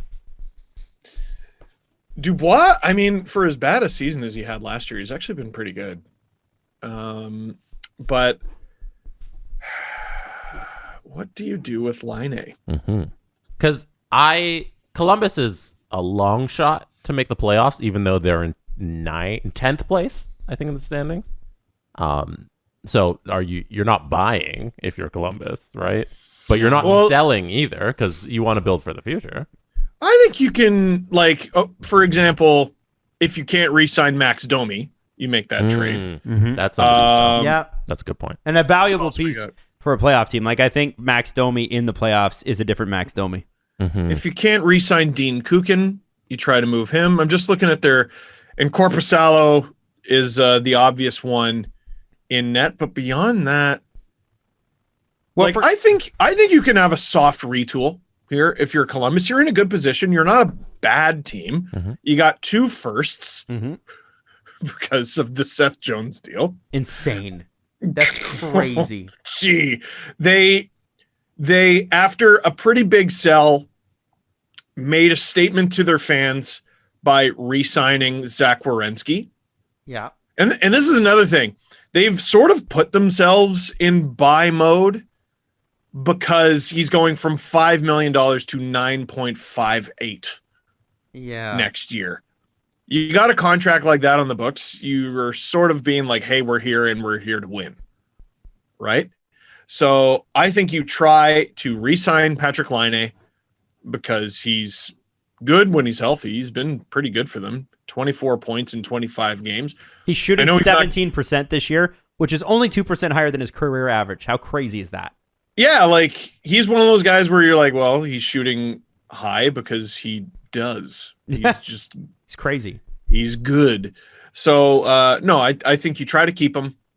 I think you keep him at the number he's at, which admittedly might be a bit high, but if he's going to score like this, that's the number he should make. And 7.5? And if we're comparing it, because, maybe he doesn't want to do that. Maybe you do a longer-term deal. But, I would say to Patrik Laine, listen, I love what you've done this year, but let's not forget there was last year. And if we're talking about a long-term contract here, I'm going to incur some risk because I've seen you at rock bottom. It's great that you're getting it together here, but at the same time, we have to acknowledge that. And if the question was about Pierre-Luc Dubois' contract, which he's up at the end of this year. Remember, he signed that 2 or 3 year deal for $5 million before the trade, $5 million a year. He's had a pretty good season, but he's not like. I mean, I don't know how much of a raise he's gonna get. I know he's a center and he's young, but the guy hasn't eclipsed 50 points since 18-19. And I know that the COVID and everything else, but the reality is that like I think Patrik Laine is going to get paid more, and I think he deserves to. Frankly, I just think he's more special at the thing that he's special at. If that's what we're comparing. Did we go over his numbers for this season? Who? Pierre-Luc Dubois? No, Laine. Laine is 12, 12, and 24. 12, 12, 24. And that's in 25 games. Pierre-Luc Dubois in 42 games, 18, 15, 33. Not bad. Not bad. Dubois, he's good. Like, Laine's high end is higher than Dubois' high end. Yes. And that's what you're paying for, right? Right. So, to me, Laine probably gets more. Although, the asterisk here, it's, again, tough ask, but if the Jets get in to the playoffs, I think Dubois will be a huge problem, and his number will skyrocket. But right now, I would say Laine, I think you had it about right. Yeah. If you're able to get him long-term, maybe you go up to 8. Yeah. Something like that. Yeah, I think so. I mean, and if I'm Laine, I might say, I don't know if I want to go long-term. Sign me to a 1-year deal, and then I'm going to destroy the league next year. Well, because of the leverage that you have over him as an RFA, if you're Jarmo Kekalainen, you go absolutely not. I'm not signing you to 1 year. Right, and Jarmo Kekalainen's tough on RFAs. Next question. Yep. This comes from Aiden from Connecticut. Just read that the Lightning will be the 27th team to participate in an outdoor game when they play in the Tennessee Titans Nissan Stadium against the Preds this February 26th. One brief pause from this question. I did not know that there was going to be another outdoor game. I didn't either. Did anybody else know? I guess they're not advertising that in Canada, which I guess makes sense. But that's in like 2 I weeks. think, I don't know. Wait, this year? Feb 26th, according to Aiden from Connecticut, that the Preds are playing the Preds versus the Lightning in Tennessee. Ah, cool. Didn't know that. Okay, back to the question. Historic rivals that they are. Thought it Central Division. Thought it would be interesting to see how quickly Steve and Adam can come up with the names of the 5 teams that haven't gotten the opportunity to play in an outdoor game. Okay. Well, Coyotes. Because who would watch? Seattle. Has Vegas? I'm going to say they haven't. The Kings and Ducks have. I don't think Vegas has. Not yet. Even though they should. Come up with 5 teams. Man, there's so many dumb outdoor games, too. It's so hard. I was shocked to learn that there's only 5 teams who haven't been in an outdoor game. I would have thought it would have been more. I know. I don't think... Everybody's had a turn. Have the Panthers? I don't think the Panthers have. You got to hand in your list. I'm trying to picture their dumb outdoor jerseys, and I can't picture the Panthers. There's no Panthers. There's definitely no Panthers. So Carolina is getting next year's, and I don't think they've played outside. So that's 5. What's your list? So hand in your list. Carolina, Florida, Vegas, Seattle, Arizona. Vegas. Wait. One more time. Carolina, Florida, Vegas, Seattle, Arizona. All right. The correct Final answer. Seattle. Yes. Ding, ding, ding. Arizona. Yes. Ding, ding, ding. Florida. Ding, ding, ding. All right, we passed. Carolina. Hey! Ding, ding, ding. And Columbus. Bullshit. 4 for 5. Who'd we get wrong? Vegas. Vegas has had an outdoor game. Damn it! Well, it wasn't Who'd they really. play? It wasn't memorable, was it, Vegas? Where was it? I don't know. Vegas outdoor game. Let me check. By the way, how spooky are they going to be when Jack Eichel starts playing games? I'm so upset. Ridiculous.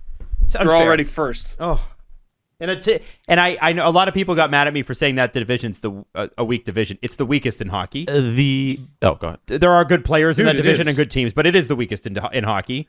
And Vegas is just going to dominate them more than they already have. Sorry, go ahead, Jeff. The Avalanche played the Golden Knights in the Lake Tahoe outdoor game. Do you remember that one? Oh, man! What's wrong? That strikes at his soul. I could care less, but I know that Steve, that bothers him. Why are you so hurt? Because we were so close. Listen, No! you can't be the Jeff Merrick of outdoor games, okay? We were just talking about Columbus. Damn it. There's no way we would have pictured Columbus. No way. Yeah, and then yeah. I'm cheesed. Well done. I'm cheesed. 4 out of 5 is pretty good. That's not bad. And there's a million outdoor games now. You know, Feel good. I'm gonna get True. heat from Arizona fans, but you guys know what I'm talking about. what, them not If they having want to have an game? outdoor game, they need to have good local ratings. You know what I'm saying? Right? They gotta have people come out to the game. Well, I think that no, I think people would go, but like I think Arizona would be the visiting team. yes. But what they want to do is they want to have 2 local markets. That's why Tampa and Nashville are playing, because people watch the Predators and people watch the Lightning. If you look at the Arizona Coyotes ratings locally, it's terrible. Doesn't mean that there aren't fans. It just means that a lot of them are at the game and not watching on TV. Is that fair? But don't worry, you guys will have to watch on TV because there'll be limited tickets next year. And by the way, I don't know if CJ said this on the show, but I was talking to him about this yesterday. Do you know that when they move into that arena at Arizona State, first off, the Arizona State program, like the hockey program, is pissed about this. Second, that arena will not be open until December next year or next season. So they're going to start like the Islanders did. They're going to have like 3 months on the road. In order to get the arena up to standard, it's going to take a lot of construction, and the construction, might not be done until a couple months into the season. Like, are you like? It's the most insane thing. All they had to do was pay their bills. It's ridiculous that they had zero foresight in this entire situation. Because there's I forget the name, ridiculous. Memorial something stadium that they have there as well. They could have played there, which is like 10,000 seats, but they would also need arena upgrades, and that's going to take about 10 months, and they never started that. They could have just paid their bills on time and had a current arena for the next 3 years where they are and just stayed home. And then they could have just waited on their Tempe arena, which still hasn't been approved. Like, they still might not have a new arena. They'll move to the LeBreton Flats. That's where they're going to be. Yo, that'd be hilarious. Ottawa That won would and be Ottawa hilarious. Oh, yeah. Anyway, it's It's a disaster. I just thought that was worth mentioning. Oh, yeah. December this next season. Yeah, December 2022. Just Exactly. I don't know how we're in February and an NHL team doesn't have an arena for September. Well, and if That's you look wild. if you look at the models You though, don't. guys, they might lose less money. Remember, Yeah, but this might even be better. Said Gary. imagine with a straight face. Oh, I can't. Like, I don't just- have to imagine it. It's right there. We can watch it on replay anytime we want. you don't think that's a problem, Gary? It's not. You don't think that's a if you- problem? But I sure fucking hate when people try to stay safe from COVID. That's a problem.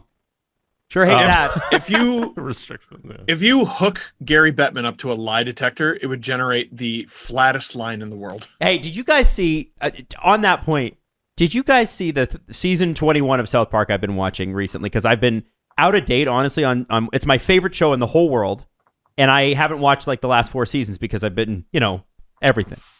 And so did you, when Mark Zuckerberg comes on and he's like overdubbed himself and then he like fights people and he goes, like, when he fights like the Super Friends? I haven't seen Okay, it so Stuck to my style, huh? yeah. My style. Mark Zuckerberg on South Park reminds me of Gary Bettman. That's how I see Gary Bettman. I don't see it, You don't see it? but I it's wish just- he was more It's like just a him. guy with words. It's just a guy with words. It's just words. Just a bunch of words. It's like he's overdubbing I himself. see Gary Bettman as more Mark Zuckerberg in real life. No, I think he's the bet bot. he's the Goodell bot. Yeah, yes. Yeah. Just damn, it's broken again. Man, Except he's the Goodell bot that never breaks. Goodell sucks, but I think Bettman might suck more because at least Goodell runs the most popular sport and has maintained its popularity. It's bigger than ever. It's Bigger than football ever. is bigger than it's ever been. It's traditional television heaven for advertisers.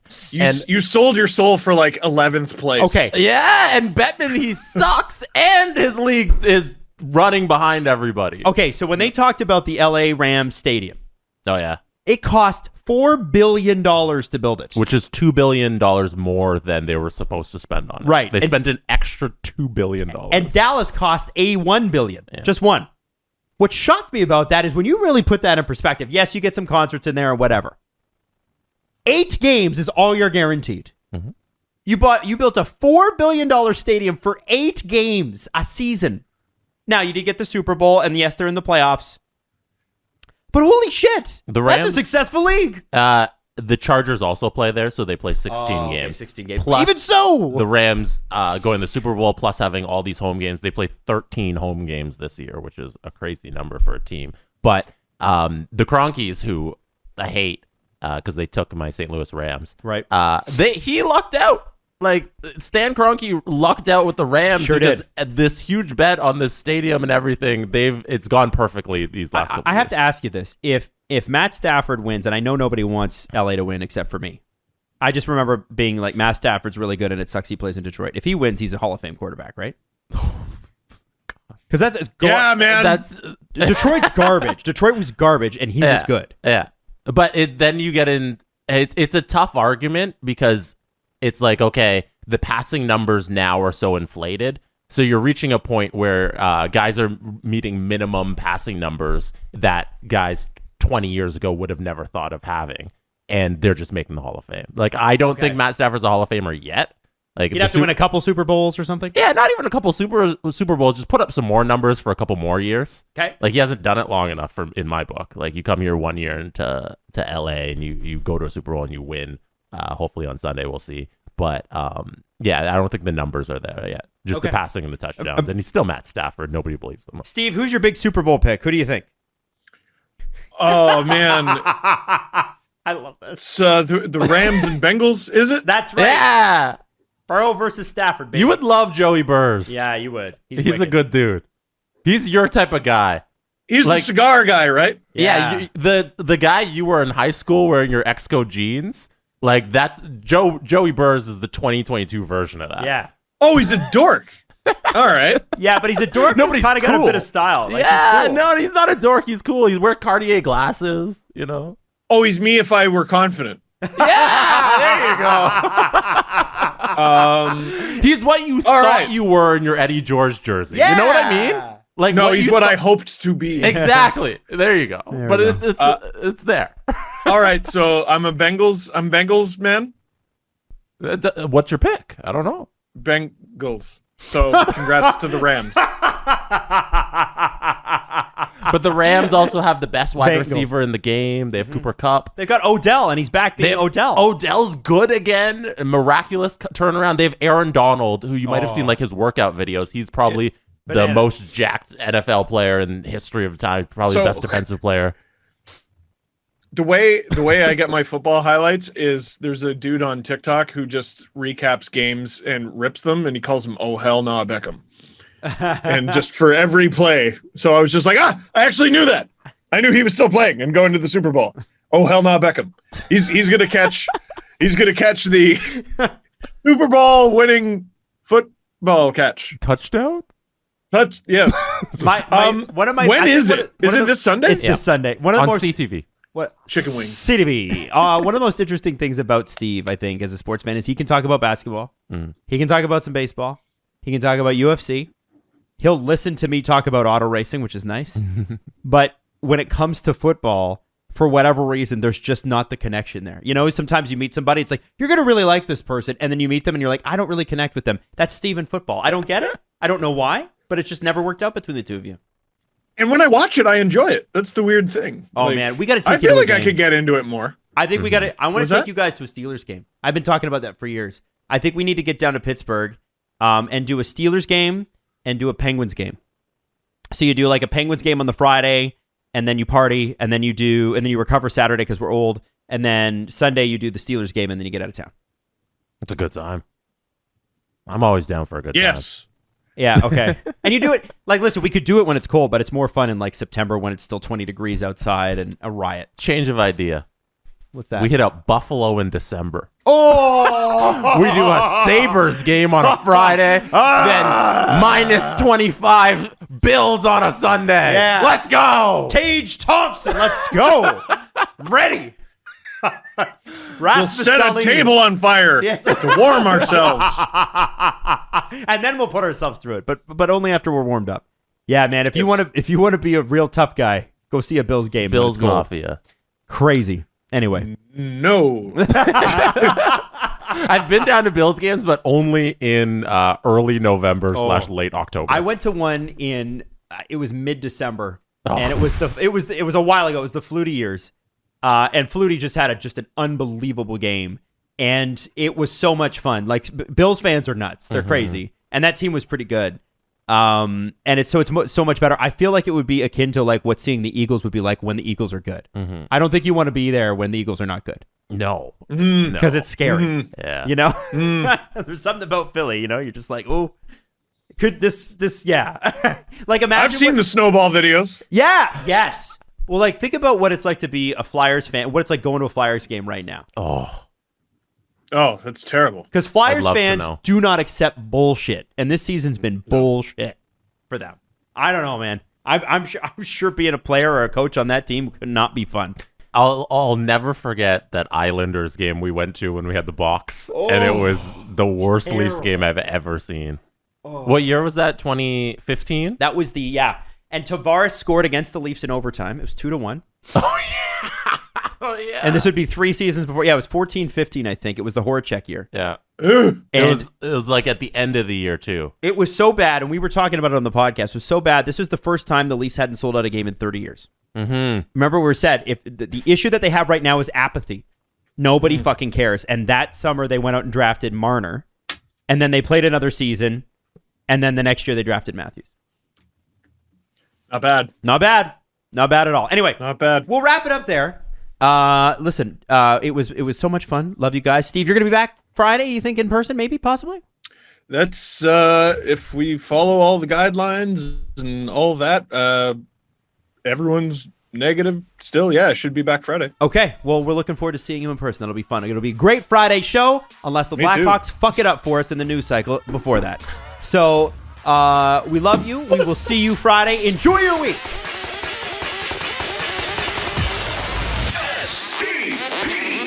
The Steve Dangle Podcast. Follow the guys on Twitter at Steve_Dangle, at Adam WYLDE, and at Jesse Blake. Connection complete.